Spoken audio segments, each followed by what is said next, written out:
네. 오늘은 챕터 10에서부터 12까지 하나님의 속성들에 대해서 함께 살펴보는 시간을 갖도록 하겠습니다. 다시 한번 말씀드리지만 제가 이 목사님의 R.C. 스프롤 목사님의 저작 의도를 다 알 수 없으니까 알 수 없지만, 제가 이렇게 쭉 챕터 가운데서 스프롤 목사님이 이야기하고 있으신 내용들을 보면 아주 핵심적인 것들도 물론 있지만, 또 부차적으로 이렇게 다른 어떤 교육의 수단들을 통해서는 또 다루지 않는 내용들도 이렇게 다루고 있는 것을 보게 될 때가 있어요. 주제들을 보면. 그래서 어쨌든 우리가 익히 알고 있는 소요리 문답이나 대요리 문답이나 그 외에 우리가 기독교 강요도 살펴봤고, 그러한 내용들을 통해서 살펴본 내용들 가운데 중첩되는 부분들도 있는 게 사실이지만, 또 거기에 언급되어지지 않는 내용들을 또 이렇게 언급하고 있는 것들도 아마 우리 성도님들이 발견하실 수 있을 것 같아요. 그래서 그렇게 잘 이 내용들과 이렇게 연관지어서 생각을 해보면 우리가 좀 더 풍성한 하나님이나 우리의 신앙에 관련된 또 우리가 알아야 될 것들에 대한 풍성한 유익들을 받아들일 수 있을 거라고 생각합니다. 특별히 오늘은 이제 하나님의 본질과 또 속성에 관련된 내용들 중에서 하나님의 불가해성에 대해서 함께 살펴보는 시간을 갖도록 하겠습니다. 하나님의 불가해성은 뭡니까? 한자를 다들 잘 아시니까 요 내용 그대로 생각해 보자면, 그러니까 우리의 하나님에 대해서 완전하게 다 이해할 수 없는 부분들이 있다라는 거예요. 그러니까 우리가 하나님에 대해서 물론 알고 있는 부분들이 있죠. 하나님께서 우리에게 성경을 통해서 계시해 주시는 부분들이 있는 것은 사실이지만, 그것이 하나님의 전부를 다 나타내 보여주는 것은 아니다 라고 하는 것에 대한 이제 표현이 하나님의 불가해성이라고 보시면 됩니다. 그래서 많은 경우에 우리가 하나님 말씀, 이 성경 말씀이 하나님 자체인 것처럼 생각할 때가 있어요. 근데 물론 이 말씀이 곧 하나님이신 거 맞죠. 근데 우리가 주의할 것은 이 말씀으로 표현되지 아니하는, 계시되지 아니한 하나님의 그 은밀한 영역에 우리가 알지 못하는 부분의 내용들도 하나님에게는 있다라는 겁니다. 그래서 우리가 정말로 심지어는 이 계시된 내용조차도 사실 다 압니까? 이 성경 66권에 기록되어 있는 모든 말씀의 의미들을 우리가 완벽하게 하나님이 계시해 주신 의도대로 다 압니까? 그렇지 않죠. 심지어는 우리는 계시해 주신 것조차도 다 이해할 수 없는 인간적인 한계를 갖고 있는 존재들이라는 거죠. 그래서 이러한 두 가지 사실, 하나님의 그 본질 가운데는 성경에 기록되어 있지 아니한 본질들도 있다라는 사실과, 이 계시된 말씀 가운데 우리에게 계시해 주신 하나님의 본질조차도 우리의 부족과 연약으로 다 우리가 이제 수용하거나 용납할 수, 그러니까 이해하지 못하는 영역의 부분들도 있다. 이 두 가지 사실은 우리가 늘 염두에 두고 살아야지만 될 것입니다. 그래서 그러할 때 우리가 교만하거나 자만하지 않을 수 있어요. 마치 내가 하나님의 뜻을 다 아는 것처럼, 마치 하나님 머리 꼭대기에 내가 올라가 있는 것처럼, 그러한 위치에서의 모든 것을 판단하고 결정하고 그러한 삶을 살아가는 우를 범하지 않을 수 있다는 겁니다. 우리는 늘 그렇게 하나님의 불가해성을 염두에 두고 살아갈 때 또한 그런 겸손함 가운데서의 삶을 살아갈 수 있다는 사실을 좀 이렇게 인지할 수 있어야지만 되겠습니다. 그런데 이제 이 하나님의 불가해성에 대해서 이야기를 하시면서 스프롤 목사님이 칼바르트라고 하는 이제 목사님을, 이제 학자를 이렇게 들어서 설명을 하고 있습니다. 그래서 이 칼바르트는 어느 세미나에서 다음과 같은 질문을 받았다라고 합니다. 박사님, 지금까지 신학을 공부하시면서 가장 심오하다라고 생각하신 것이 뭡니까? 그는 잠시 생각한 후에 이렇게 대답했다라고 합니다. 예수님이 날 사랑하신다는 것입니다. 성경에 그렇게 기록되어 있습니다. 근데 이게 요것을 이제 여기에다가 이제 스프롤 목사님은 이제 의미를 부여한 거죠. 이제 이것을 바르트라고 하는 이 신학자분이 이렇게 내 말은 이런 뜻이야 이렇게 설명했다는 게 아니고, 이 스프롤 목사님이 이 단순한 대답에서 이러한 내용들을 도출해낸 겁니다. 첫째는 가장 단순한 기독교의 진리 안에 사람의 평생을 사로잡을 만한 심오함이 있다는 것이고, 아무리 많은 신학 공부를 해도 우리는 결코 하나님의 성품의 부요함을 아는 데 있어 어린아이의 수준을 벗어날 수 없다. 무슨 말입니까? 앞서 말씀드렸던 것처럼 우리가 이 66권에 계시된 성경의 말씀을 아무리 공부를 해도 우리가 그 하나님께서 여기에 계시해 주신 것조차도 우리가 그 부요함들을 다 깨닫는 데 있어서는 우리의 인간적인 한계가 있다라는 것을 우리는 알아야지만 된다라는 것을 이야기하고 있는 겁니다. 그리고 존 칼빈은, 우리가 알고 있는 칼빈 선생님은 다른 비유를 사용했습니다. 그는 하나님께서 우리에게 어린아이의 혓잘배기 소리로 말씀하신다라고 했다. 부모들이 갓 태어난 아기가 알아듣도록 혓잘배기 소리를 내는 것처럼 하나님도 우리 같은 비천한 존재들과 교제하시기 위해서 혓잘배기 소리를 내신다라는 것이다. 그래서 또 하나 성경 말씀에 대해서 우리가 기억해야 되는 것은 이 성경 말씀 가운데는 우리의 수준에 맞추시기 위해서 표현되어진 표현들이 담겨져 있다라는 것도 우리가 인지해야지만 돼요. 그런 맥락에서도 우리가 이 하나님의 기록된 말씀을 통해서 하나님의 온전한 성품을 다 이해할 수는 없는 거예요. 왜? 우리가 하임이와 대화를 할 때 하임이와 우리 종민이가 학교에서 대학 시간에 전공 시간에 배우는 그런 얘기 합니까? 안 하잖아요. 그냥 그 하임이 수준에서 하임이가 알아듣고 하임이와 대화를 나눌 수 있는 정도의 수준의 것을 이야기하죠. 근데 우리가 만약에 이 성경의 말씀을 통해서 하나님을 완전하게 다 이해할 수 있다라고 이야기하는 건 좀 완전한 비유가 될 수 없지만 하임이가 자기 지금 수준에서 종민이 형이랑 대화를 나누고 나서 난 종민이 형 다 알아. 종민이 형이 나한테 이렇게 얘기했어. 종민이 형은 이런 사람이야. 이렇게 얘기하는 거랑 똑같은 거예요.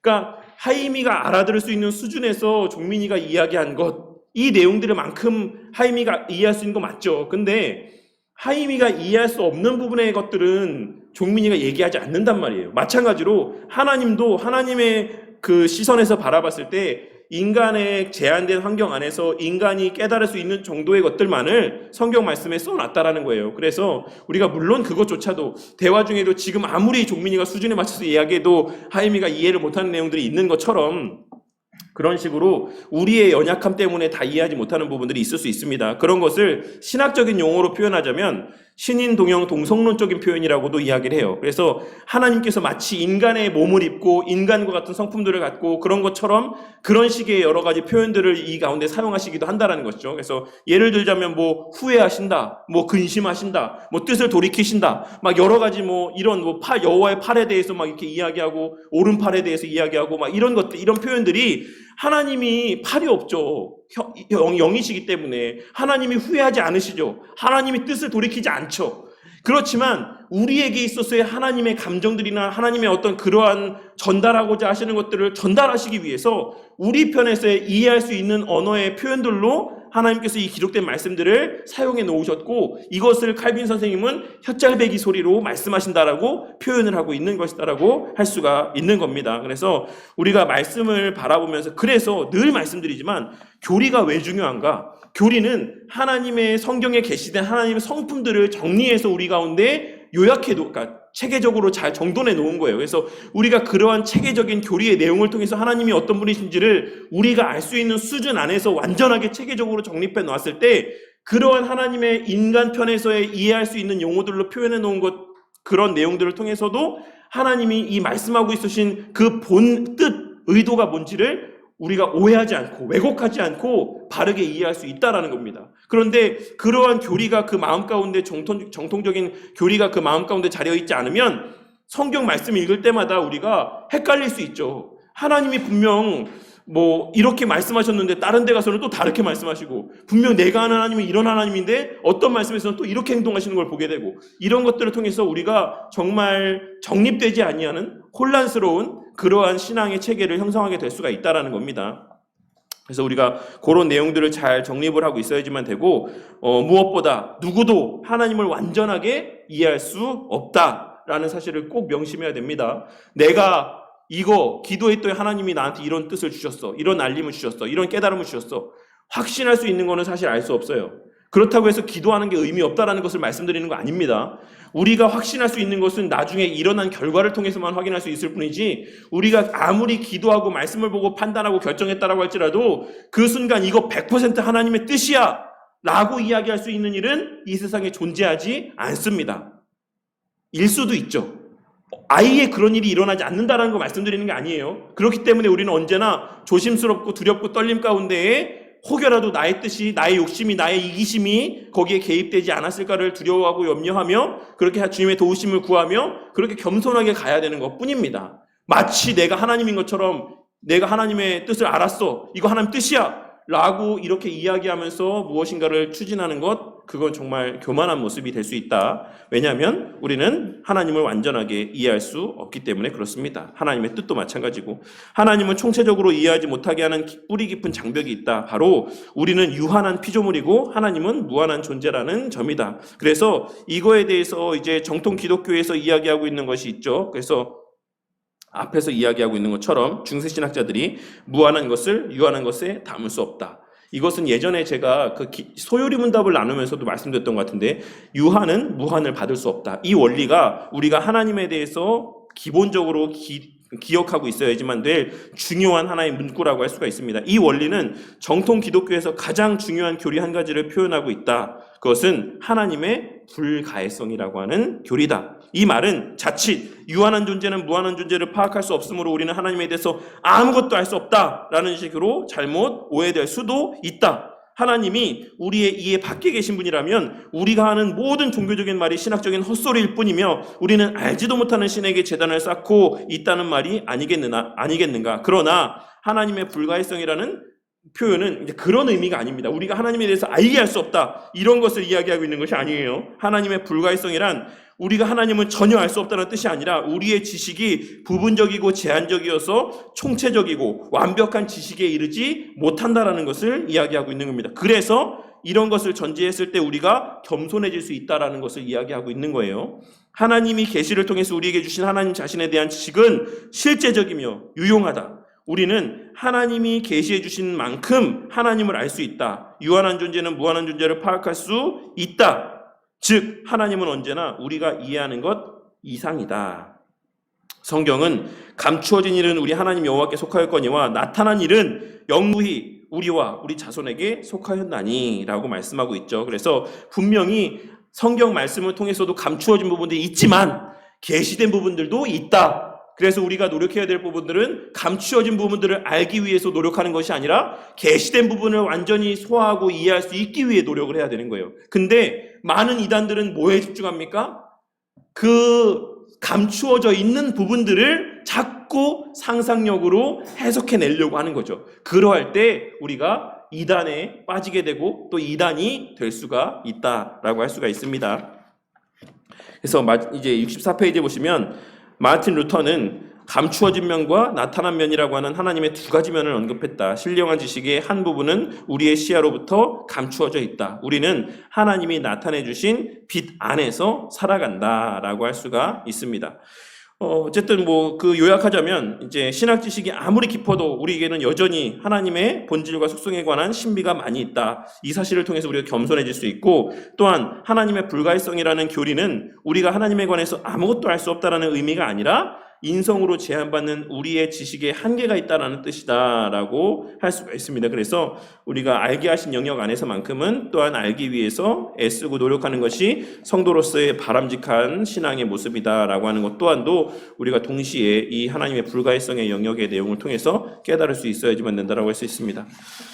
그런데 저는 왜 이 스프롤 목사님이 칼바르트라고 하는 분의 말을 인용했는지는 잘 모르겠어요. 근데 깊이 있는 그 뜻은 알 수 없지만, 칼바르트라고 하는 분에 대해서 조금 설명을 드리자면, 왜냐하면 사실 칼바르트라고 하는 분은 논란이 참 많은 분입니다. 우리 성도님들이 굳이 신앙생활을 하면서 하나님 뵙게 되는 그 날까지 이분에 대해서, 이분의 어떤 직접적인 언급들에 대해서 듣게 되실 일은 없을 거예요. 적어도 우리 교회 안에 있는 동안은. 왜냐하면 제가 칼바르트의 글이나 어떤 내용들을 인용하지는 거의 않을 테니까. 이렇게 다른 분이 또 인용한 거를 인용하면 모르겠지만, 그래도 칼바르트라는 분을 듣게 될 수도 있을 테니까 그냥 상식적으로 칼바르트라고 하는 분에 대해서 조금만 설명을 드리도록 할게요. 칼바르트라고 하는 분은 신정통주의라고 하는 하나의 어떤 이 신학의 흐름 체계의 어떤 주창자라고 여기시면 돼요. 신정통주의라고 하는. 그래서 어쨌든 그런 정도로 이해하시면 되겠고, 칼바르트라고 하는 분이 활동하게 되었던 시대적인 상황들을 우리가 좀 염두에 둘 필요는 있습니다. 칼바르트라고 하는 분이 신학적인 어떤 연구를 하고 활동을 하던 시기는 어떤 시기였냐면 자유주의 신학이 엄청나게 팽배했던 시대였어요. 그래서 이제 그런 시대적인 상황도 우리가 좀 이해할 필요는 있죠. 칼바르트 목사님께서 이야기했던 내용들이나 그 연구의 자료들이나 이런 것들을, 그래서 이제 칼바르트를 긍정적으로 해석하시는 분들은 그러한 시대적 상황들도 많이 반영을 합니다. 그래서 어떤 그러한 공이 있고 과가 있지만 그 과의 내용들은 시대적인 한계들을 인정해서 우리가 용납할 수 있고 우리는 공의 부분들에 되게 초점을 맞출 필요가 있다. 그런 측면에서 칼바르트라고 하는 분은 정말 20세기 최고의 신학자다라고 이렇게 평가하시는 분들도 있고, 실제로 그 통합 계통에 있는 목사님들이나 신학자들, 그러니까 장신대, 장로의 신학교 계열의 목사님들은 이 칼바르트라고 하는 분을 되게 엄청나게 뛰어난 신학자라고 지금도 이야기를 합니다. 그래서 제가 요 내용들을 좀 준비하면서 칼바르트라고 하는 분의 성경관이나 이런 것들에 대해서 좀 알고 싶어가지고, 물론 제가 알고 있는 부분들도 있긴 하지만 그것이 정확한가라고 하는 것을 알고 싶어서 이렇게 여러 가지 강의들을 좀 찾아봤는데, 역시나 칼바르트라고 하는 분에 대해서 강의를 한 내용들은 저기 장신대 조직신학 교수님, 되게 은퇴하신 교수님인 것 같은데, 어쨌든 그분이 이제 칼바르트에 대해서 되게 짧게 엄청 많이 강의를 올려놓으셨더라고요. 근데 어쨌든 이 칼바르트라고 하는 분이 갖고 있는 하나의 진짜 독특한 특징이 하나 있어요. 뭐냐면 여기 뒤에도 언급하고 있는 것처럼 하나님의 초월성을 강조합니다. 하나님의 초월성. 그러니까 이런 것들을 사실 그 시대적인 모습의 어떤 반동이라고도 어떻게 하면 볼 수 있을 것 같아요. 하나님의 위치를 너무나도 격화시키는, 자유주의 신학 가운데 하나님의 가치를 격화시키는 그 시대의 흐름 안에서 칼바르트 목사님은 엄청나게 하나님의 그 절대성, 무한하심을 엄청나게 강조했습니다. 그래서 제가 칠판이 없어가지고 자 설명을 드리자면, 예전에도 요 그림을 한번 설명드린 적이 있는데, 칼바르트라고 하는 목사님이 갖고 있는 하나님과 우리 인간에 대한 인식은 이래요. 원이 두 개가 있거든요. 이것이 인간이면 이 큰 원이 하나님이에요. 물론 이렇게 다 표시할 수 없죠. 어마어마하게 크고 어마어마하게 작지만. 그렇지만 칼바르트하고는 목사님이 갖고 있는 사람과 인간의 관계는 이러합니다. 원과 원이 맞닿아 있는 거예요. 원과 원이 맞닿아 있으면 어떻습니까? 그 만나는 점은 점이죠, 점. 아주 지극히 작은 부분. 그러니까 우리가 하나님에 대해서 알 수 있는 부분이라고 하는 것은 정말 그 점과 같은 이 크신 하나님이라고 하는 이 원을 우리가 하나님이라고 생각했을 때, 인간이 하나님에 대해서 알 수 있는 부분이라고 하는 것은 정말 하나님께서 우리와 맞닿아 주신 그 점과 같은 아주 극치의 작은 부분에 불과하다라고 하는 것이 이 칼바르트 목사님이 갖고 있는 하나님에 대한 인식입니다. 그래서 여기서도 이야기했던 것처럼 하나님의 그 초월성과 이 크심을 지나치게 강조한 거죠. 그래서 이 스프롤 목사님은 강의 중에 했던 이야기들을 이렇게 하나 언급해놨는데, 이거 말고도 또 하나 유명한 칼바르트 선생님의 대답이 있다라고 제가 예전에 말씀드렸죠. 칼바르트 선생님한테 그 신학 강좌 시간에 제가 그게 뭐 프리스턴 대학인지 어디 대학인지 모르겠지만 하여튼 되게 유명한 대학에서 강좌를 진행할 때 그 강좌에서의 학생이 물어봤대요. 왜, 어떤 의도로 물어봤는지 모르겠지만 목사님은 기도하십니까? 라고 물어봤을 때 칼바르트 목사님이 자기는 기도하지 않는다라고 대답했다라고 하는 게 되게 유명한 일화입니다. 그래서 그러면 기도 안 하시고 뭐 하십니까? 라고 했더니 이 칼바르트 목사님이 나는 메디테이트를 한다, 난 명상을 한다 라고 이렇게 대답을 했다라는 것이 되게 유명한 일화예요. 왜 이 칼바르트 목사님이 그와 같이 대답했을까요? 왜? 이것도 다 칼바르트 목사님이 갖고 있는 하나님에 대한 인식에서 비롯된 거예요. 감히 이 크신 하나님과 겨우 점 하나로 맞닿아 있는 인간이 기도를 통해서 하나님의 뜻을 깨닫게 된다? 하나님의 뜻을 분별하게 된다? 이거는 사실 있을 수 없는 일이다라는 거죠. 그리고 우리가 기도를 통해서 하나님과 교제한다? 사실 있을 수 없는 일이다라는 거예요. 그렇게 믿는 게 칼바르트 목사님과 신정통주의 신학 계열에 있는 분들이 갖고 있었던 하나님에 대한 인식이에요. 근데 그에 대해서 이제 우리가 잘 알고 있는 보수 계열의 개혁주의 신학교 중에 하나인 웨스트민스터 신학교에서 변증학을 가르쳤던 반틸이라는 분이 계시거든요. 그분이 우리한테 알려주고 있는 그 계시관이 있습니다. 그 계시관이라는 것은, 그러니까 왜 얼마 전에 리처드 프렛이라고 하는 분이 이제 오셨거든요. 그 리처드 프렛인가? 어쨌든 어제 그분이 오셨는데, 그분 책, 그러니까 저희 그 신학교 선배 목사님이 그 책을 번역했거든요. 그 책 내용 제목이 모든 생각을 사로잡아라고 하는 책입니다. 근데 어쨌든 그래서 그 책에 보면 그 책의 표지에 이런 그림이 있어요. 이런 그림 보이시죠?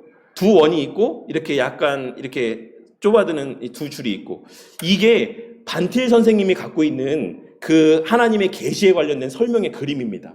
그러니까 칼바르트 목사님이 갖고 있는 계시에 대한 설명은 이 큰 원이 그냥 점 하나로 맞닿아 있다라고 하는 계시관이라고 한다면, 하나님이 그만큼 아주 지극히 작은 부분만을 우리가 알 수 있다라고 한다면, 우리가 믿고 있는 정통 개혁주의 신앙 안에서의 하나님의 계시라고 하는 것은 하나님의 일부가 계시되어지는 것이긴 하지만, 우리에게 있어서의 우리가 알 만큼의 충분한 우리의 구원에 관계된 계시가 우리에게 주어졌다라고 믿는 거예요. 우리는 그렇게 믿는 거죠. 그런 차이가 좀 있습니다. 그래서 칼바르트 선생님의 성경관에 대해서 좀 보도록 할게요. 이거는 그분이 하신 말씀이에요. 그 말을 제가 인용해서 여기다 자료에 첨부해 놓은 겁니다. 인간의 글로서의 성경이 가지고 있는 인간적인 차원에서의 오류 가능성은 있으나, 이 성경 말씀이 성경 말씀의 저자들의 인간적인 한계로 말미암는 오류들이 있을 수 있다라고 이야기하고 있는 겁니다. 그 말을 통해서 말씀하시는 하나님의 말씀과 계시의 오류가 있는 것은 아니다. 그럼에도 불구하고 이 말씀이 전하고 있는 그 내용이 담고 있는 핵심들은 전혀 오류가 없다라고 이야기하고 있는 거예요. 성경의 권위는 성경의 문자에서 나오는 것이 아니라 성령의 계속적인 활동에서 나오며, 인간은 주님의 말씀을 들을 능력이 없음에도 불구하고 성령님의 사역 안에서 하나님의 말씀을 듣게 된다. 이것이 성경을 하나님의 계시가 되게 하는 하나님의 역사다 라고 이야기하고 있어요. 잘 이해하실 수 있겠어요? 그냥 한번 보세요. 그냥 다 이해하실 필요는 없습니다. 중요한 거는 첫 번째 문장만 좀 유심 있게 기억해 놓으시면 돼요. 인간의 글로서의 성경이 가지고 있는 인간적인 차원에서의 오류 가능성이 있다라고 인정한다는 거. 근데 우리는 어떻게 믿는다라고 말씀드렸죠? 성경에서 제가 말씀드릴 때 완전 축자 영감을 믿는다라고 이야기했습니다. 완전 축자. 글자 하나하나에 성령 하나님의 감동의 역사가 있다라고 우리는 믿어요. 그래서 인간의 그 기록한 저자는 한계가 있는 인간이지만, 그것을 기록해 하셨을 때 그 하나님의 기록된 말씀에는 오류가 없다라고 믿는 게 우리가 믿는 바입니다. 그래서 이러한 측면에서 칼바르트라고 하는 이 목사님에 대해서는 사실 평가가 분분하고 오늘날까지도 사실 논쟁이 분분합니다. 성경은 전적으로 인간의 말이면서 동시에 모든 부분이 하나님의 말씀이다. 성경은 하나님의 계시 자체가 아니라 예수 그리스도에 대한 예언자들과 사도들의 증언이 담긴 책으로서 저자의 인간적인 한계 때문에 오류가 있을 수 있다. 그러나 하나님의 역사하심, 성령 하나님의 인도하심의 과정을 통해 그 인간의 말은 하나님의 말씀으로 우리에게 적용될 수 있으며, 이는 성령 하나님의 역사이기에 신학적으로 설명할 수 없다. 이것도 뭐 쉬운 의미들은 아니지만 어쨌든 늘 칼바르트 목사님이 이야기하는 바는 뭡니까? 성경은 인간의 말이기 때문에 오류를 내포하고 있을 수 있다. 하지만 그 말씀을 통해서 하나님께서는 성령 하나님 역사 가운데 하나님의 뜻을 그 성경을 통해서 우리에게 계시하신다.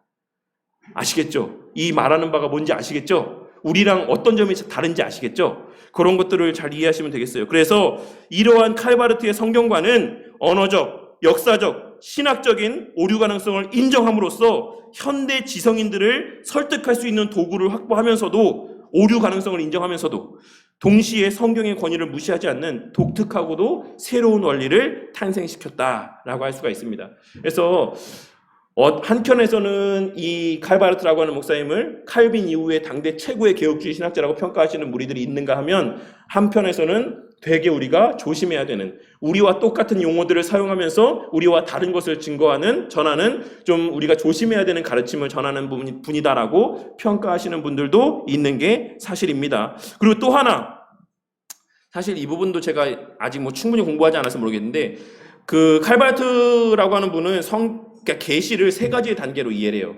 그런데 첫 번째 단계는 이제 그러니까 예수 그리스도 자체입니다. 예수 그리스도 자신이 하나님의 계시의 첫 번째라고 이야기를 합니다. 그리고 두 번째가 기록된 말씀, 우리가 알고 있는. 세 번째를 제가 뭔지 잘 모르겠어요. 제가 그거 봤는데 까먹었습니다. 어쨌든 중요한 거는 그래서 이 첫 번째와 두 번째예요. 성경의 말씀은 그렇기 때문에, 그러니까 계시의 실체는 누구다? 예수 그리스도. 그래서 성경 말씀은 다 뭐에 대한 말씀이다? 예수 그리스도에 대한 말씀이다. 그래서 오늘날에도 사실 그런 이야기들이 많이 있거든요. 성경 해석적인 관점 가운데 그리스도 중심적인 성경 해석. 그러니까 모든 본문에서 그리스도를 도출해내야 된다. 모든 본문에서의 그리스도로 귀결되어져야 된다. 라고 하는 이야기들을 하시는 분들이 있어요. 물론 큰 원칙 안에서 저도 그 말에 동의합니다. 왜냐하면 성경 전체가 그리스도를 예표하고 있고 그리스도를 담고 있기 때문에 그렇게 맞죠. 근데 성경에는 모든 본문이 다 그리스도로 귀결되어지는 것은 아니에요. 그렇게 모든 신구약 성경 66권의 모든 성경의 말씀이 다 거기서 그리스도를 도출해낼 수 있는 본문의 말씀만 있는 것은 아닙니다. 근데 칼바르트 목사님은 그렇게 성경은 해석되어져야지만 된다라고 이야기를 해요. 그게 칼바르트 선생님이 갖고 있는 성경 해석에 있어서의 가장 중요한 핵심입니다. 모든 본문은 예수 그리스도로 귀결되어지고 예수 그리스도를 드러내는 설교의 내용으로 해석되고 설교되어져야 된다. 이게 칼바르트 선생님이 갖고 있는 성경관에 대한 어떤 핵심이라고 보시면 됩니다. 두 가지 아시겠죠? 성경은 오류가 있을 수 있다.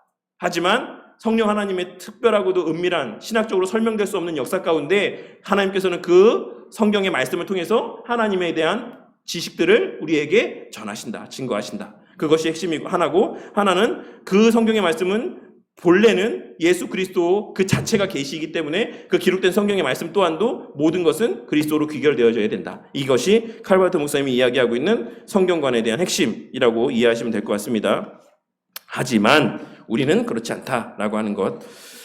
성경 해석에는 여러 가지 관점이 있을 수 있죠. 그래서 우리는 구속사적인 관점에서도 성경을 해석하기도 하고, 물론 구속사의 중심에는 예수 그리스도가 있으니까 그런 모든 본문의 내용들 가운데 그리스도로 귀결되어지는 부분들이 많이 있는 게 사실입니다. 오늘 말씀에서도 사실 그것을 궁극으로 나아가면 제가 설교를 마치고 기도했던 것처럼 결국에는 예수님께서 나타내 보여주신 그 본이 되는 모습들까지도 이어지게 되어 있기 때문에 거의 대부분의 설교들이 그리스도로 귀결되어지긴 하지만 그렇지 않는 부분들도 있다라고 하는 것을 우리가 기억해야지만 돼요. 자, 11번 이제 삼위일체이신 하나님의 불가해성은 이제 그런 부분의 영역에 대한 것을 말씀하고 있는 것이다. 그래서 우리가 믿는 바는 중요한 것, 자꾸 제가 칼바르트 목사님 것만 얘기하고 나니까 그것만 남을 것 같아서 다시 한번 말씀드리면, 우리는 사실 반틸 목사님이 이야기했던 그런 계시관을 믿는다. 우리의 구원에 있어서 충분한 지식을 하나님께서는 계시해 주셨다.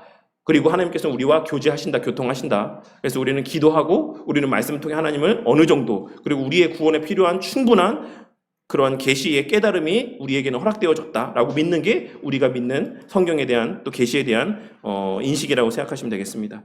11챕터 보시면 삼위일체에 대해서 이야기하고 있습니다. 그래서 우리 대요리 문답에서도 나눌 때 이야기했지만 핵심 교리 중에 하나예요. 삼위일체 하나님에 대한 교리는 사실 이론의 여지가 없습니다. 그래서 우리가 이해할 수 없는 것과는 별개로 삼위일체 하나님이라고 하는 이 개념은 하나님의 본질적인 속성에 들어가는 속성이다라고 하는 것을 꼭 기억해야지만 됩니다. 그래서 그럴 수도 있고 아닐 수도 있다, 이런 부분의 영역의 문제가 아니고 교파상의 차이가 있을 수 있는 부분의 문제가 아니에요. 그래서 이 부분은 우리가 확실하게 알아야 되는 부분이다라는 것을 다시 한번 좀 마음에 새기셨으면 좋겠습니다. 삼위일체는 어렵고 까다로운 교리이며 새 위격이신 하나님을 나타내는 말이다. 삼위일체는 그 통일성과 다양성에서 하나님의 충만하심을 정의하려는 용어다. 본질은 하나이고 위격은 셋이신 하나님이라는 말이 삼위일체의 역사적인 공식이다. 공식이라는 말은 뭡니까? 초대교회 때부터 이렇게 정의해 왔다라는 거예요. 찌르면 이렇게 나오는 거예요. 삼위일체가 뭐냐라고 했을 때 그 찌르면 바로 공식과 같이, 제가 지금은 공식을 다 잃어버려서 근해 공식도 모르겠어요. 근해 공식 뭐죠? 알겠습니다. 네, 근해 공식이라는 게 있어요. 다 아실 줄 압니다. 근데 어쨌든 그런 것처럼 찌르면 나와야 되는 거예요. 2는 MC의 제곱이라고 그러나요? 맞나요? 2는 MC의 제곱인가? 어쨌든 그런 것처럼 나와야 되는 공식들처럼 삼위일체 하나님 뭡니까? 그러면 본질은 하나이고 위격은 셋이신 하나님이라는 의미입니다. 라고 이런 유의 핵심적인 용어들이 자연스럽게 나와야 되는 것이다라고 할 수 있어요. 이 공식은 신비롭고 역설적이지만 절대로 모순이 아니다. 즉 일체라고 하는 용어는 본질과 존재의 관점에서 사용된 것이고 위격은 하나님의 다양성을 표현한 것이다 라고 할 수 있습니다. 성경에는 삼위일체라는 말이 나와 있지 않지만 그 개념은 성경 속에서 명확하게 나타난다. 그래서 이제 유대교랑 무슬림들이 이것을 갖고 기독교를 엄청나게 공격을 해요. 삼위일체가 어딨냐? 그래서 얘네들은 이단이다, 잘못된 다른 하나님을 섬긴다 라고 우리로 공격합니다. 하지만 성경은 이 성경 속의 삼위일체 하나님의 계명은 우리 가운데 분명하게 드러나고 있다는 사실을 우리가 알 수 있죠. 마태복음 3장 16절하고 17절 이미 익히 다 잘 알고 있는 내용이긴 하지만 제가 다시 한번 그 내용만 한번 읽어드리자면 다 알고 있는 내용입니다. 예수께서 세례를 받으시고 곧 물에서 올라오실새 하늘이 열리고 하나님의 성령이 비둘기같이 내려 자기 위에 임하심을 보시더니 하늘로부터 소리가 있어 말씀하시되 이는 내 사랑하는 아들이요 내 기뻐하는 자라 하시니라. 이 장면에서의 삼위 하나님이 한 공간, 한 장소, 한 때에 나타나고 계신 것을 우리가 확인할 수가 있죠. 예수님께서 지금 세례를 받고 계시고 그 예수님이 세례 받으시는 때에 성령 하나님께서 비둘기같이 임하시는 것이 보여졌고, 그리고 성부 하나님의 음성이 들려졌습니다.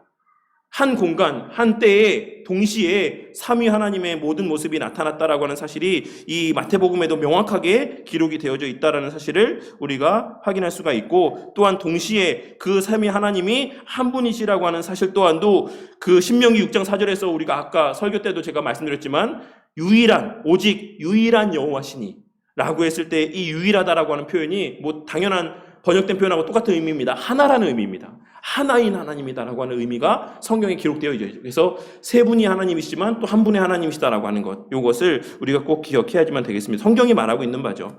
그 세 위격은 성부, 성자, 성령이시다. 교회는 양태론과 삼신론 이단을 거부해왔다. 양태론은 뭐 잘 아시죠? 예전부터 늘 말씀드렸지만 그냥 저는 하나인데 제가 집에 가면은 저희 아내의 남편이자 또 아이들에게는 아빠이자 교회에서는 목사이자 뭐 이런 모습으로서의 모양들을 다르게 나타낸다라고 하는 것이 양태론이고, 그러니까 가장 기독교 역사 가운데 삼위일체 하나님에 대해서 많은 오해들, 그러니까 잘못되게 설명되어진 표현 가운데 하나라고 보시면 되겠어요. 그리고 뭐 삼신론은 잘 아시는 것처럼 그냥 세 분의 신이 계시다라고 이렇게 이해하는 그런 주장들도 있지만 그렇지 않습니다. 삼신론이 아니에요.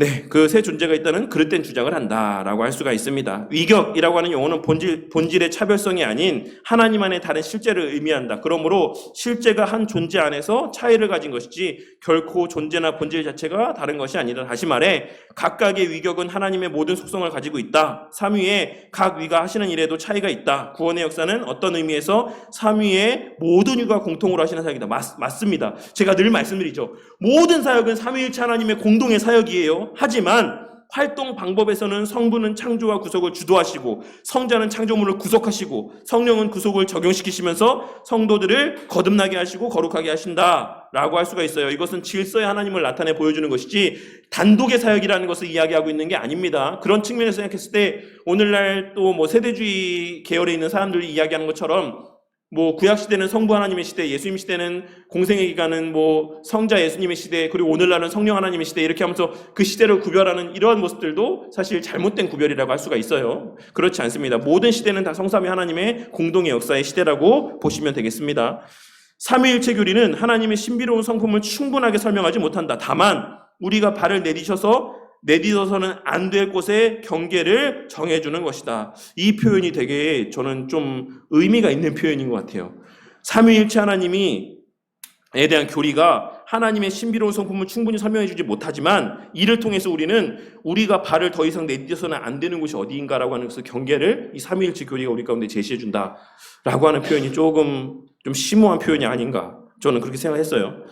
이 교리는 우리의 유한한 사고의 한계를 뚜렷하게 보여준다. 그리고 우리에게 어떤 의미에서는 하나이시고 다른 의미에서는 셋인 하나님을 드러내는 성경의 계시를 신뢰할 것을 요구한다라고 할 수가 있습니다. 근데 어쨌든 이 삼위일체 교리를 우리가 바르게 이해할 때 삼위 하나님이 한 분 하나님이시고 영원전부터 하나였다라고 하는 사실을 우리가 온전하게 인지할 때 우리가 알 수 있는 게 뭐냐면 그 성삼위 하나님의 태초부터 영원전부터 하나였던 하나님이 분리가 됐다. 그 관계가 단절됐다. 이것이 갖는 의미가 얼마나 큰지를 우리가 이해할 수가 있어요. 이 삼위일체 교리에 담겨져 있는 의미를 물론 우리가 다 이해할 수 없지만 이것을 우리가 이해하는 정도만큼 십자가상에서의 예수님께서 우리를 위해 대속하신 이 사건에서에 담겨져 있는 그 나타난 표현들과 나타난 장면 가운데서의 그 모습들, 어찌하여 저를 버리셨나이까? 그리고 하늘의 해와 다 모든 것이 빛을 잃고 하나님이 그 시선을 외면하셨다라고 하는 그 표현이 담고 있는 의미가 얼마나 대단한 것인지를 우리가 이해하게 돼요. 삼위일체 교리는 알아도 되고 몰라도 되는 그러한 교리는 아닙니다. 우리가 이해할 수 없는 한계가 있지만 그럼에도 불구하고 또 우리가 반드시 알아야 되는 교리다 라고 하는 것을 꼭 기억하셨으면 좋겠습니다. 왜냐하면 그것이 또한 우리를 향한 하나님의 사랑을 나타내 보여주는 하나의 또한 방편이 되기 때문에 그렇습니다. 그 정도까지 영원전부터 단 한순간도 1분 1초도 떨어져 본 적이 없는 그 하나님의 그 하나의 일체성이 유일하게 단절된 적이 있는데 그때가 바로 십자가상에서 예수님께서 죽음을 맞이하실 때입니다. 무엇을 위해서? 누구를 위해서? 우리를 위해서. 그 하나님의 본질적인 속성에 하나님께서 그것을 단절해 가시면서까지 우리를 향한 사랑을 나타내 보이시고 우리를 구원해 내신 거예요. 그러니까 이 구원이 얼마나 가치가 있는 것인가라고 하는 것을 우리가 삼위일체의 개념의 의미를 이해하면 이해할수록 그것을 우리가 깨닫게 되고 그것을 함부로 하지 않게 되는 거예요. 아시겠죠? 성도라고 하는 이름을 우리가 함부로 여기지 않게 될 수 있다라는 겁니다. 자, 그 내용에 대해서 이제 왜 그러면 삼위일체 교리가, 제가 예전에 말씀드렸는데 사도신경의 내용 중에서 누구에 대한 내용이, 삼위 하나님 중에 누구에 대한 내용이 제일 많다라고 말씀드렸죠? 예수님에 대한 내용이 제일 많아요. 사도신경의 내용들 가운데 다 아시겠지만 왜 예수님에 대한 내용이 제일 많았겠습니까? 예수님에 대한 논쟁이 제일 많았기 때문에 그렇죠. 그래서 삼위일체 그 사도신경의 내용들 가운데서도 그 외에 다른 어떤 이 사도신경의 어떤 이렇게 뭐랄까요, 기본이 되는 어떤 그러한 다른 이 니케아 신경, 이 칼케돈 신경의 내용들 가운데서도 이제 그러한 내용들이 언급된 부분들이 많습니다. 그래서 왜 그런 내용이 나왔냐면 이제 나눠드린 유인물 한번 보시도록 할게요. 1페이지 하단에 보시면 아리우스라고 하는 사람이 있었어요. 아리우스라고 하는 사람은 알렉산드리아에서 활동했던 사제라고도 하고 또 장로라고도 이야기하고 성직자라고도 이야기를 합니다.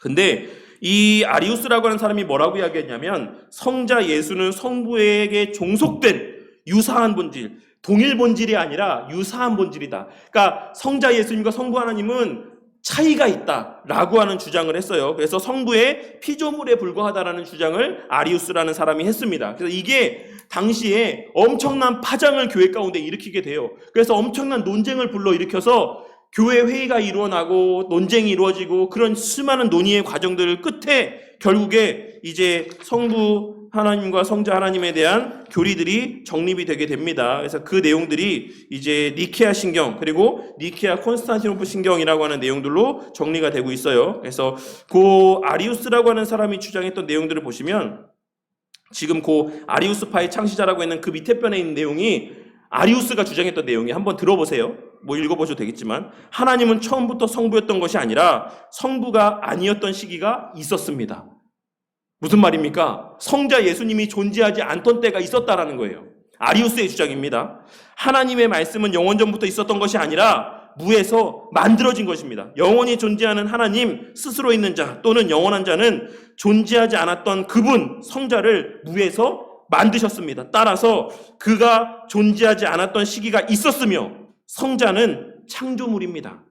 그가 아버지와 같지도 않고 원래 그가 아버지의 진정한 말씀이나 진정한 지혜가 아니며 실은 하나님이 만든 하나의 창조물에 지나지 않고 그가 다른 피조물과 마찬가지로 하나님의 말씀과 지혜로서 만들어졌기 때문에 그냥 말씀과 지혜 자체라고 하는 것은 잘못된 것입니다. 따라서 말씀은 하나님의 본질과 다른 것입니다. 그리고 아버지는 아들에 의해 설명되는 것이 아니고 아들에게 보이지도 않습니다. 이는 말씀이 아버지를 정확하고 완벽하게 알지 못하며 그를 제대로 볼 수도 없기 때문입니다. 아들은 그의 본질을 알 수 없습니다. 이는 하나님이 우리를 말씀을 통하여 만들기 위해 그를 도구로 사용하셨고 우리를 만들기 위함이 아니었다라고 하면 그를 만들지도 않았을 것이기 때문입니다. 아시겠죠?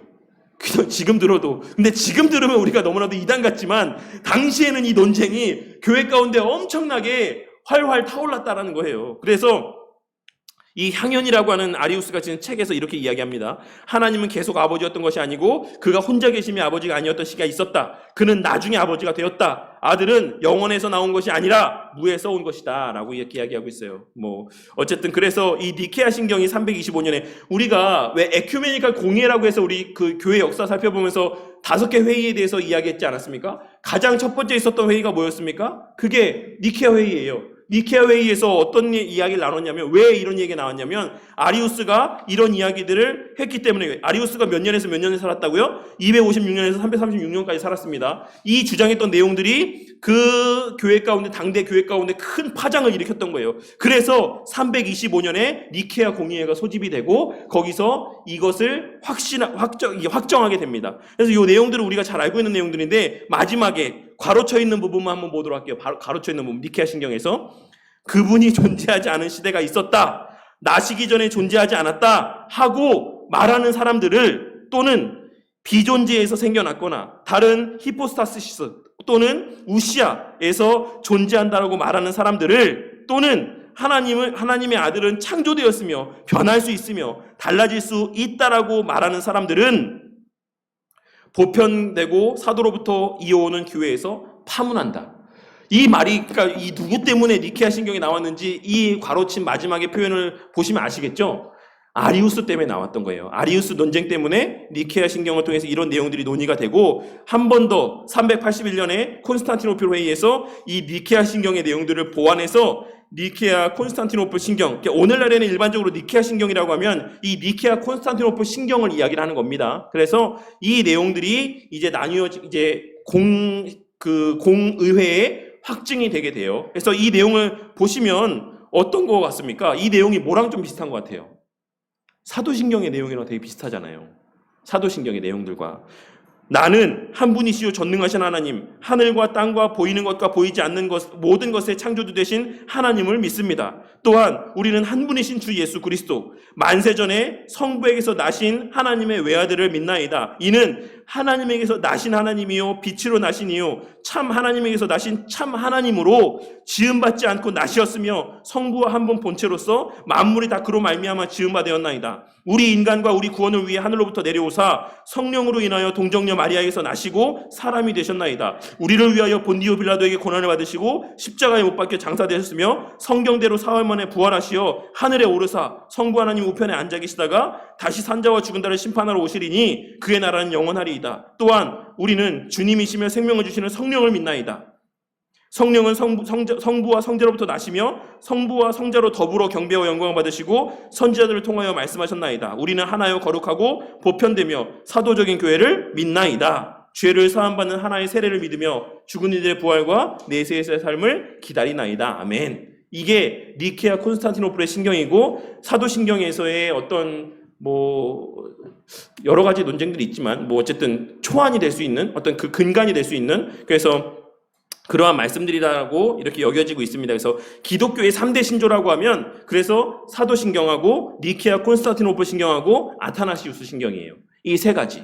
근데 그 내용들이 다 성자 예수님에 대한 어떤 당대의 논쟁들을 다루고 있는 내용들, 그것을 교회적으로 확실하게 정립하고 있는 내용들이라고 생각하시면 되겠습니다. 그리고 우리가 믿는 웨스트민스터 신앙고백서 2장 3항에서도 이 내용에 대해서 언급을 하고 있어요. 보시면 실체와 능력과 영원성에 있어서 동일한 삼위가 단일한 신격으로 있으니 성부 하나님과 성자 하나님과 성령 하나님이시다. 성부는 아무에게서도 나오시지 않으나 성자는 성부에게서 영원히 나시고 성령은 성부와 성자로부터 영원히 나오신다. 이게 사실 논리적으로 이해가 안 되죠. 나셨는데 영원 전부터 나셨다. 존재하지 않는 때가 없다. 분명히 나셨는데, 지음받았는데, 그러니까 어쨌든 나오셨는데, 그러니까 우리는 이해할 수 없지만 사실 우리는 요 정도까지만 우리가 알고 믿고 고백하면 돼요. 그래서 우리가 가야 될 곳은 딱 여기가 우리의 정점입니다. 여기를 넘어가서는 안 되는 거예요. 이것에 대해서 우리가 더 설명하려고 하거나 이것에 대해서 토를 달거나 하면 우리는 합당치 아니하다라고 하는 것을 꼭 기억을 하셔야지만 되겠습니다. 그래서 예전에도 또 소요리문답 할 때 말씀드렸던 것처럼 어거스틴이라고 하는 유명한 신학자는 뭐라고 이야기했냐면, 이 삼위일체 교리에 대해서 다 설명을 하려고 하는 것은 바다의 물을 숟가락으로 다 퍼내려고 하는 것과 똑같은 시도다라고 이렇게 표현했다라고 합니다.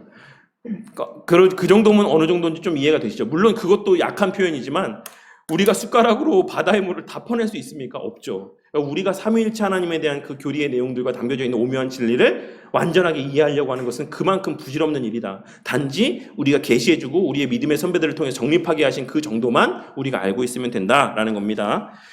자, 67페이지의 마지막 스스로 계시는 하나님에 대해서 보고 마치도록 할게요. 성경에서 하나님이 우주의 창조주시라고 선포하는 것은 하나님 자신은 창조된 존재가 아니다라는 것을 시사해 주는 것이다. 그 누구도 스스로를 창조해내는 것은 불가능하다. 자기 창조라는 말은 그 자체가 모순이며 넌센스다. 생각해보라. 그 무엇도 자기 자신을 만들 수 없다. 하나님조차 자신을 만들어낼 수 없다. 하나님이 자신을 창조하시려면 스스로를 창조하기 위한 하나님이 이미 존재해야지만 된다라고 할 수가 있어요. 그래서 모든 결과에는 원인이 있다. 맞는 말이다. 그러나 하나님은 결과가 아니시다. 하나님은 시작이 없기 때문에 선행하는 원인도 없다. 하나님은 영원하시다. 하나님은 언제나 계셨고 지금도 계신다. 하나님은 스스로 존재하는 능력을 갖고 계신다. 하나님께서 자신을 계속해서 존재하는 그 외부의 도움이 필요 없다. 이것을 하나님께서는 뭐라고 이야기했죠? 스스로 계신다. 나는 스스로 있는 자니라 라고 하는 말씀하셨죠. 그래서 이것이 구약에서는 구약이 아니죠. 구약이 그 헬라어에서는 에고엠이라고 표현하는데 구약에서 뭐라고 표현했었지? 어쨌든 그래서 I am who I am 이라고 하는 이 표현, 이것이 하나님에 대한 나는 스스로 있는 자라고 하는 표현에 대한 표현입니다. 그래서 이 말이 의미하는 바가 뭐라고 했죠?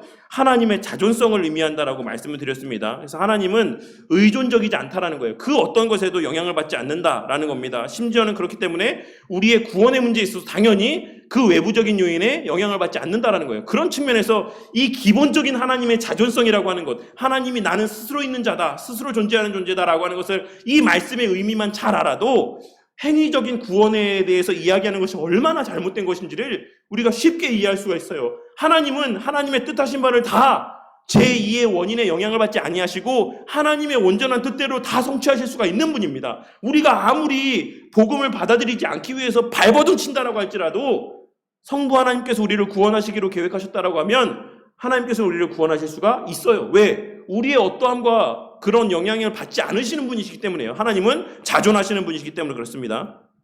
68페이지 보시면 우리가 인식하는 모든 것은 의존적이고 국한된 것들이다. 우리는 스스로 존재하는 것을 완벽하게 이해할 수 없다. 왜? 스스로 존재하는 대상이 이 세상에 존재하지 않기 때문에 그렇고 그 존재의 대상이라고 할 수 있는 하나님조차도 우리는 다 이해할 수 없기 때문에 그렇죠. 그래서 스스로 존재하는 것이 어떤 의미인가 우리는 이해할 수가 없어요. 그러나 피조물에게 스스로 존재하는 것이 불가능하다라고 해서 창조주에게도 불가능한 것은 아니다. 하나님은 우리와 마찬가지로 자신을 창조하실 수 없지만 우리와 달리 스스로 존재하신다. 이것이 바로 창조주와 피조물이 갖는 차이점의 본질이다. 이것이 하나님을 하나님 되게 하고 다른 모든 존재의 근원이 되게 한다. 스스로 존재한다라고 하는 개념은 이성의 법칙, 논리의 법칙 혹은 과학의 법칙에 위배되지 않는다. 이것은 합리적이고 정당한 개념이다. 다시 말해서 무엇이든 존재하려면 무엇인가 그 자체 안에 존재하는 능력을 갖고 있어야 된다. 그렇지 않다라면 무엇도 존재할 수 없다. 그 자체에 무언가 존재하지 않았다면 그 무엇도 존재할 수 없었을 것이다.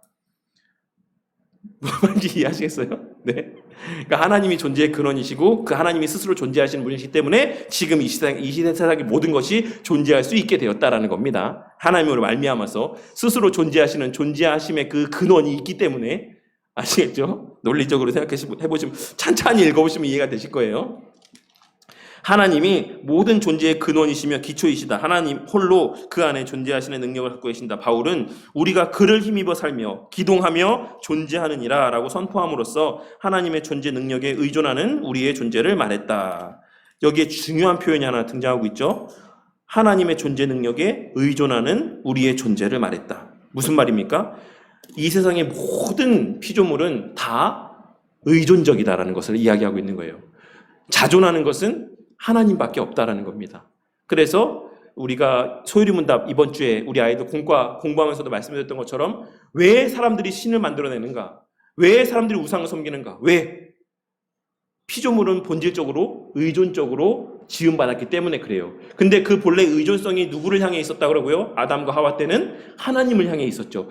영원한 무한의 극치이신 하나님에게 의존되어져 있었기 때문에 아담과 하와에게는 부족함이 없었어요. 결핍이 없었습니다. 근데 그 생명의 근원 되시는 하나님과의 관계가 단절되고 나서 늘 말씀드리지만 아담과 하와에게 찾아온 그 결핍의 자리는 누구의 빈자리입니까? 어디로부터 공급되는 빈자리입니까? 하나님으로부터 공급되는 빈자리죠. 그러니까 그 하나님의 빈자리를 다른 것으로 채울 수가 있습니까? 없습니까? 없죠. 그러니까는 사람들도 알잖아요. 하나님을 안 믿는 사람도 알아요. 우리가 모든 것을 추구하고 모든 것을 다 이루어도 사람은 거기에 만족하지 못한다라는 것을 모든 사람이 다 압니다. 이 땅에 존재하는 모든 피조물들은. 왜냐하면 겪어보면 아니까. 내가 뭐 수억의 돈이 있으면 좋겠다. 내가 뭐 100억이 있었으면 좋겠다. 내가 주커버크만큼 많았으면 좋겠다. 뭐 저기 일론 머스크만큼 돈이 많았으면 좋겠다. 그 사람들 돈 엄청 많잖아요. 죽을 때까지 써도 다 못 써요. 근데 지금 요새 그 사람들 둘 사이에 가장 핫한 문제가 뭡니까? 스파링이잖아요. 한번 붙자. 이걸로 서로 맨날 언제 어디서 붙을 건데, 얼마나 이제 서로가 또 더 이상 할 게 없으면, 예? 다 큰 어른들이 이 말 갖고 싸우다가 화가 나갖고 너 한번 나랑 붙어. 이래서 지금 주커버그랑 일론 머스크가 언제 그 스파링 하냐가 또 되게 희대의 관심사지 않습니까? 우리가 인간이라고 하는 존재는 언제나 의존되어 있다. 그리고 그 원래 의존의 대상은 하나님이었다. 라고 하는 사실을 늘 인지하고 살아가시기 바랍니다. 그런 면에서 우리가 오늘 설교 말씀에 나누었지만 우리가 우리 자녀들에게 가장 줄 수 있는 최고의 것은 하나님을 알게 하는 거예요. 하나님으로 말미암는 만족을 누리게 하는 겁니다. 그게 아니면 우리 자식을 아무리 세상적으로 바르게 키우고 온전하게 키우고 최고로 키운다라고 할지라도 그 자녀는 만족함을 누리지 못합니다. 죽을 때까지 쓸만한 물질을 갖고 있다라고 할지라도, 그 어떤 사고나 어떤 어려움도 당하지 않는 형통한 삶을 산다라고 할지라도 그 삶의 끝에는 허무함과 낙심과 그 공허함이 남을 수밖에 없어요. 절망이 있을 수밖에 없고, 이 사실을 오늘 말씀에서 이 하나님의 자존성에서도 우리가 발견할 수 있어야지만 될 것이다라고 생각을 합니다. 네, 오늘 여기까지 나누도록 할게요. 혹시 오늘 말씀 중에서, 그래서 마지막 요거 하나만 보고 마치도록 하겠습니다. 우리가 믿는 웨스트민스터 신앙고백서 2장 2항에서는 그 자존성에 대해서 어떻게 이야기하고 있냐면, 네, 3페이지 나눠드린 유인물에 하나님은 본질적으로 그리고 스스로 모든 생명과 영광과 선과 복을 가지고 계신다. 그는 본질에 있어서 그리고 자기에 대하여 홀로 완전히 자족하신다. 그래서 그는 자기가 만드신 피조물의 도움을 필요로 하지 않으시며, 잘 유심히 보세요. 하나님은 자기가 만드신 피조물의 도움을 필요로 하지 않습니다. 우리가 헌금해 주는 거 아니고 예배 드려 주는 거 아니에요. 우리가 교회 앞에 봉사해 주는 거 아닙니다. 그것을 하나님께서 받아 주시는 거예요. 받으실 필요가 없음에도 불구하고 그들에게서 아무 영광을도 얻으려 하지 않으시고, 다만 자신의 영광을 피조물들 안에서 그것들에 의해서 그것들에게 그것들 위에 나타내실 뿐이다. 그는 홀로 모든 존재의 유일한 근원이시오 요입니다. 근데 한글 치면 자꾸 요가 오라고 바뀌어가지고, 근원이시요 모든 만물은 그에게서 나오고 그로 말미암고 그에게로 돌아간다라고 하는 바울사도의 유명한 고백으로 신앙고백서 2장 2항이 끝맺음하고 있어요. 그래서 하나님이 우리에게 허락하시는 모든, 또 우리에게 부과하시는 모든 의무는 하나님을 위한 게 아닙니다. 십계명의 말씀 우리에게 주신 것 하나님 위한 거 아니에요. 우리를 위한 겁니다. 아담과 하와에게 생명나무와 선악을 알게 하는 나무를 심어 놓으신 거 하나님 그거 보시고 아담 괴로워하는 거 보면서 기뻐하시려고 선악을 알게 하는 나무를 두신 게 아닙니다. 아시겠죠? 모든 것은 우리 자신을 위해서고 아담과 하와를 위해서였던 것이지만 그것을 왜곡해서 우리 스스로가 타락하기를 결단하고 다짐하고 행하였던 것이죠. 마찬가지로 오늘날 살아가는 우리의 삶의 모습도 마찬가지입니다. 그래서 우리의 하나님이 자존성이 갖고 있는 의미가 뭔가라고 하는 것을 꼭 기억하시고, 마치 하나님 앞에 선심 쓰듯 하는 신앙의 삶을 살아가는 자들이 되지 마시길 바랍니다. 하나님은 우리의 그 어떤, 우리로 말미암는 그 어떤 것도 요구하지 않고 필요로 하지가 않아요. 스스로가 자족하시는 분이시기 때문에. 네, 이렇게 마치고 기도하고 마치도록 하겠습니다. 하나님 감사합니다. 오늘 이 시간 또 하나님의 여러 우리가 꼭 알아야 되는 속성들에 대해서 우리가 한번 생각해보는 시간들을 갖게 하여 주심에 감사를 드립니다. 하나님의 불가의성이나 삼위일체 하나님에 대한 지식이나 또 하나님의 자존성이라고 하는 것들, 하나님께서 우리에게 말씀을 통해 계시해 주신 하나님 자신에 대한 이 지식들을 우리가 바르게 알고 있을 때에만 우리가 마치 하나님을 다 아는 것처럼, 하나님 머리 꼭대기에서 살아가는 존재들인 것처럼 교만함 가운데 살아가지 않을 수가 있고, 또한 하나님께서 우리에게 나타내 보이신 십자가 대속의 사랑의 의미와 그 가치를 바르게 깨달을 수가 있고, 또한 선심 쓰듯 우리가 하나님께 헌신해 주는 것과 같은, 예배 드려 주는 것과 같은 이러한 착각 가운데 오해 가운데 신앙의 삶을 살아가지 않을 수 있을 줄 압니다. 주님, 우리가 하나님을 아는 것은 곧 우리 자신을 알게 되는 것과도 같은 줄 아오니 주님, 우리에게 더욱더 기록된 말씀을 통해 우리에게 계시해 주시길 원하는 만큼의 충분한 깨달음이 우리 가운데 허락되어지게 하시고 그 깨달음이 우리의 삶에서 또한 열매 맺을 수 있도록 행함을 통해 증거되어질 수 있도록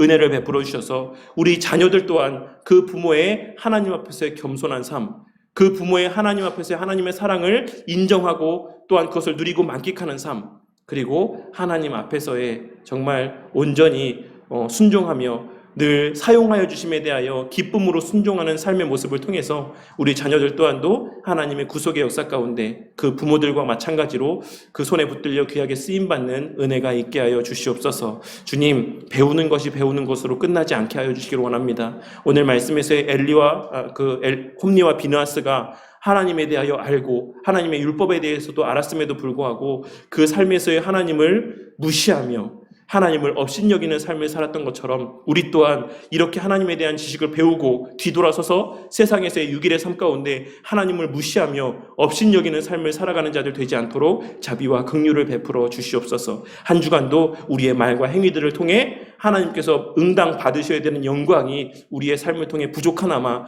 증거되게 하실 줄 믿사오며 이 모든 말씀 우리 주 예수 그리스도 이름 받들어 기도드렸습니다. 아멘.